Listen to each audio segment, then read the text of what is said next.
Good Sunday morning, everyone. Want to start off the 8 a.m. hour with a live look at the Eisenhower-Johnson Tunnel. We are focusing a lot on the high country today because they're getting walloped by a surprising amount of snow for a Sunday morning in the middle of May. Here are a couple of the photos we're getting from Fairplay right now where they were just getting slammed with snow. Not only that, it's that heavy wet snow. We're also tracking around 3,600 people being impacted by power outages. Just Excel customers. This is between Leadville, Fairplay, Breckenridge, all throughout that area. Unfortunately, that number has been increasing throughout the morning.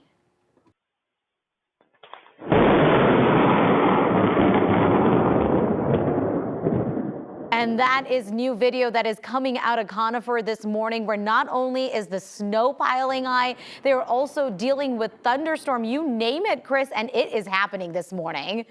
Happy Mother's Day. Yeah. It's happy May 12th, and we're talking about thunder snow, over a foot of snow for us, Colorado, just Coloradoing on this Sunday morning. We picked up 18 inches, about 18 inches of snow for us in Leadville, over a foot. I got a report about 15 and a half inches in Leadville a few minutes ago.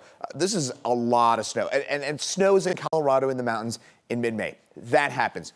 This much snow, that's fairly uncommon, and also that heavy wet snow that Anusha was talking about.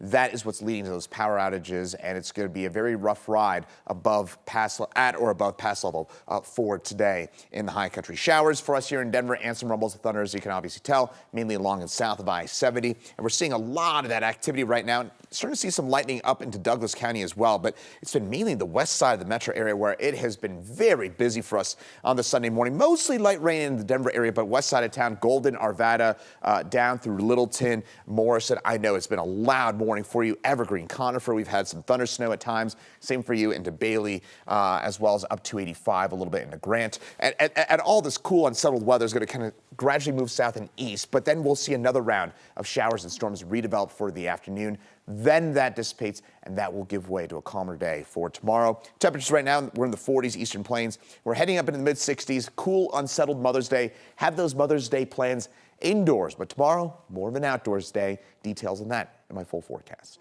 Thanks so much for that, Chris. New overnight, firefighters say everyone was able to make it out after a fire at an apartment complex late last night in North Aurora. This happened around 11 o'clock last night at the Windsor Court Apartments.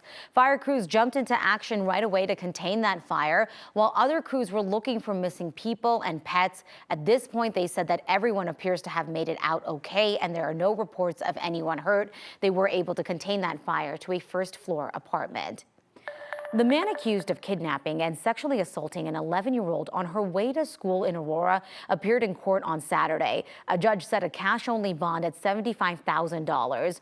Aurora police say the young girl was just walking to the bus stop. This was near Colfax and Macon Street on her way to school when that man grabbed her, took her to his apartment, and then sexually assaulted her.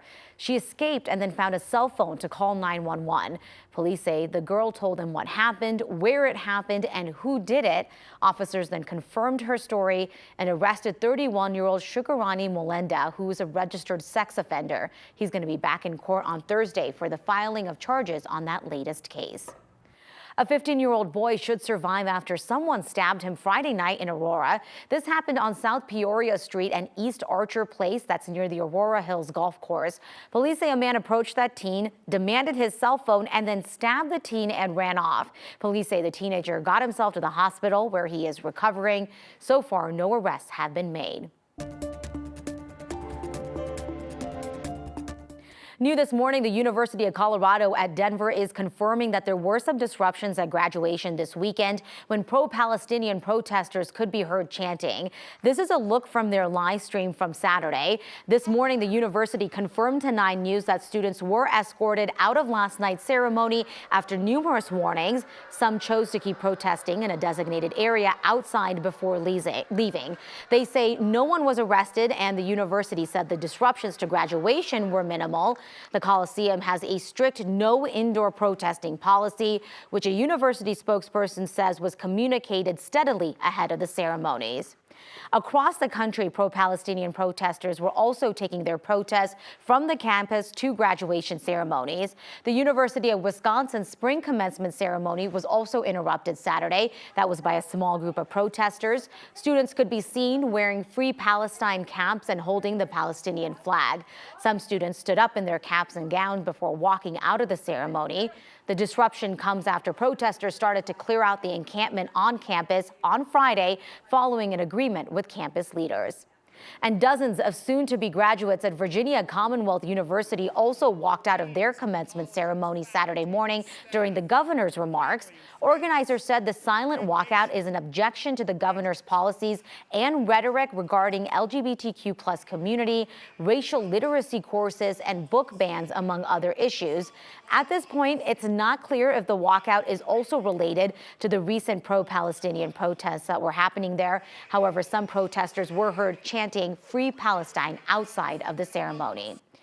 Meanwhile, Israel has issued an urgent warning to Palestinians to evacuate parts of Rafah in southern Gaza. As a part of that new evacuation order, Palestinians are being told to head to shelter in designated humanitarian zones. The evacuations are forcing tens of thousands of people to move.